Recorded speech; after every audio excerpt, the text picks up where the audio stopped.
Hello, जय हिंद, नमस्कार। मेरे शेर न्यू डी के परिवार में आप सभी का हार्दिक स्वागत है। साथियों, आज हम इस वीडियो के अंदर महत्वपूर्ण चर्चा करने जा रहे हैं। क्या चर्चा करेंगे कि राजस्थान जो फायरमैन और एएफओ है उसके अंदर डॉक्यूमेंट्स वेरिफिकेशन होने वाले हैं। एएफओ के तो डॉक्यूमेंट्स वेरिफिकेशन 28 तारीख से स्टार्ट हो रहे हैं और इसके बाद में फायरमैन के भी डॉक्यूमेंट्स वेरिफिकेशन होने हैं रिजल्ट आने के बाद में। तो साथियों, यहाँ पर बात आती है कि जो जाति प्रमाण पत्र है वह कितने मंथ पुराना चल सकता है, यानी कि कितने महीने पुराना तक चल सकता है, कि इससे ज़्यादा पुराना नहीं होगा तो वो नहीं चलेगा। और वो जाति प्रमाण पत्र राज्य सरकार का होना चाहिए या केंद्र सरकार का होना चाहिए। जाति प्रमाण पत्र भी दो प्रकार के बनते हैं, सेंट्रल गवर्नमेंट का और एक स्टेट गवर्नमेंट का, यानी कि एक तो इंग्लिश में होता है और एक हिंदी में होता है। अब नेक्स्ट बात आती है कि जो आय प्रमाण पत्र आपको लगाना है वह किस किस को लगाना है और कौन सा लगाना है, स्वयं का लगाना है या माता या पिता का लगाना है।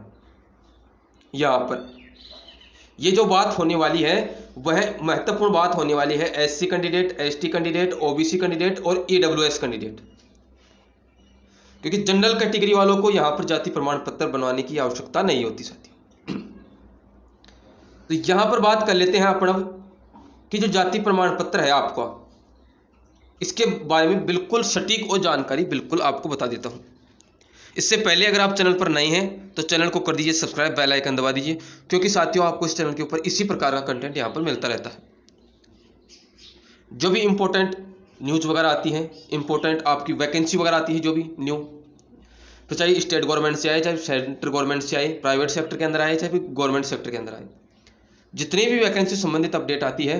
और साथियों आपको यहां पर बता दूं मैं, आपको एओसी है, एओसी फायरमैन की यहां पर निःशुल्क बैच की व्यवस्था की जा रही है। आपको बहुत जल्द चैनल के माध्यम से बता दिया जाएगा कि आपकी जो निःशुल्क क्लासेस चलेगी वो ऐप के ऊपर चलेगी या फिर चैनल के ऊपर चलने वाली है।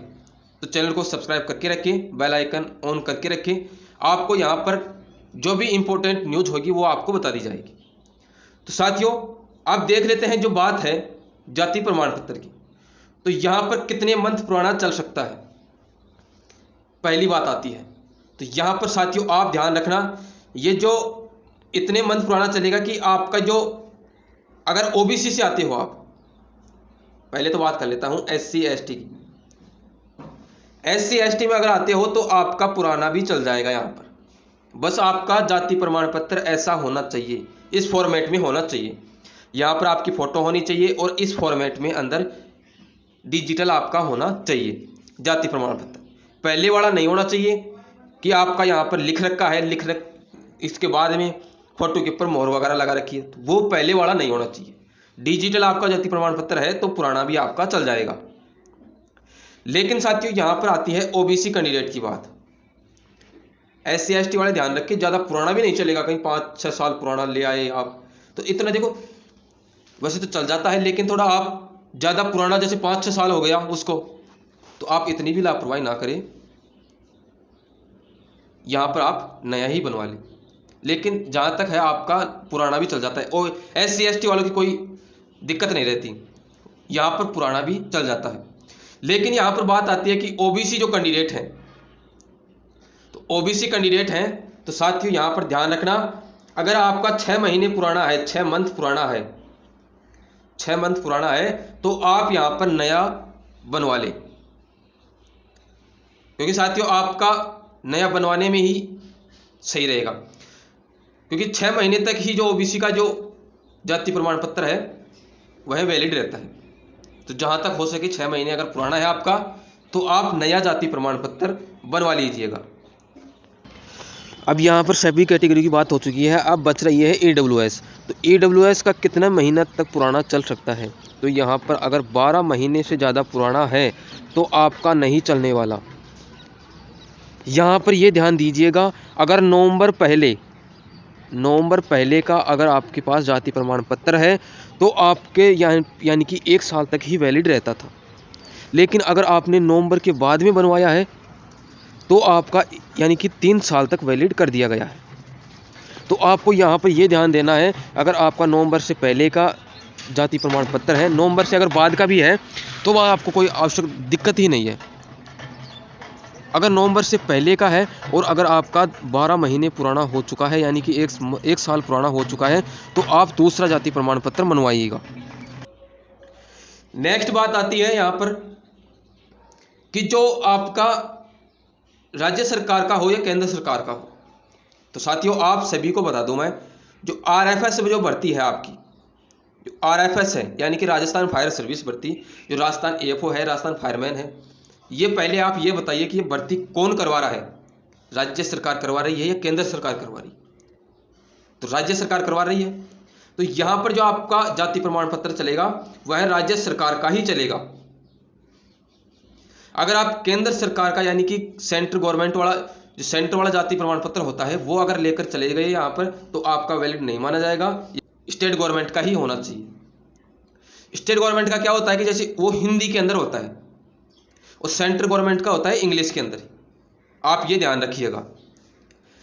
नेक्स्ट बात आती है यहां पर अब कि जो आय प्रमाण पत्र है वो किसको लगाना है और किसका लगाना है। ये जो आय प्रमाण पत्र है साथियों वह किसको लगाना है, एक तो और स्वयं का लगाना है या पिताजी का लगाना है, यह बात आती है। तो यहां पर देखिए साथियों आप, तो आपका जो आय प्रमाण पत्र है वह आय प्रमाण पत्र एक तो आपका पिताजी का यहां पर लगेगा, 2 गजेटेड ऑफिसर हैं उनके साइन वगैरह करवा लीजिएगा आप और वकील से बनवा लीजिएगा। आपका यहाँ पर आय प्रमाण पत्र है वह अपने पिताजी का लगने वाला है साथियों, यहाँ पर अपने पिताजी का लगने वाला है, क्योंकि आप खुद तो बेरोजगार हो, आपकी तो कोई आय ही नहीं है अभी तक। जब तक आप नौकरी नहीं लग जाओगे तब तक तो आप कुछ आय नहीं है, तो आय प्रमाण पत्र आपके पिताजी का लगेगा यहाँ पर। अब ये आय प्रमाण पत्र किसको चाहिएगा, तो ये सभी को चाहिएगा। अगर जिसने 250 रुपये, यहां पर ध्यान दीजिएगा इंपॉर्टेंट बात है, जिसने अगर 250 रुपये फीस जमा करवाई थी फॉर्म भरते टाइम, उन सभी को देना है, क्योंकि 250 रुपये उसी के लगे थे जिसने ये बताया था कि मेरे परिवार की आय है वो 2.5 लाख से कम है, वार्षिक आय है वह 2.5 लाख से कम है, तो उसी का यहां पर जाति प्रमाण पत्र ये लगने वाला है। तो ये आप हो गई जो इंपॉर्टेंट बातें थी आय प्रमाण पत्र से संबंधित, जितने भी इंपॉर्टेंट बातें थी डॉक्यूमेंट्स वेरिफिकेशन से संबंधित। फिर भी अगर इसके अंदर आपको किसी भी प्रकार का कोई कंफ्यूज रहा हो तो आप कमेंट कर सकते हो, कमेंट का रिप्लाई मैं बहुत जल्द देने की कोशिश करूंगा। और अगली वीडियो जो भी आपको किसी भी कंटेंट के ऊपर चाहिए तो आप बता सकते हो। और साथियों ध्यान दीजिएगा, फिर मैं आपको बता देता हूं, जो आपकी एओसी जो भर्ती आई हुई है,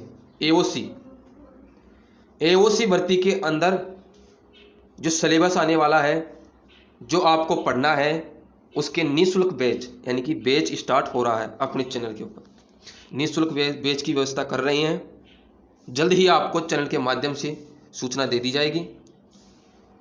और एओसी के अंदर कि इसकी डिटेल क्या है, तो डिटेल ही आपको इस चैनल के ऊपर जल्द ही आपको मिलने वाली है साथियों।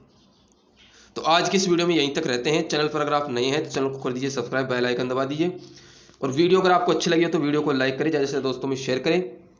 आज की इस वीडियो में यहीं तक, फिर अगले वीडियो में बहुत जल्द मिलते हैं। आज के लिए इतना ही। जय हिंद, जय भारत।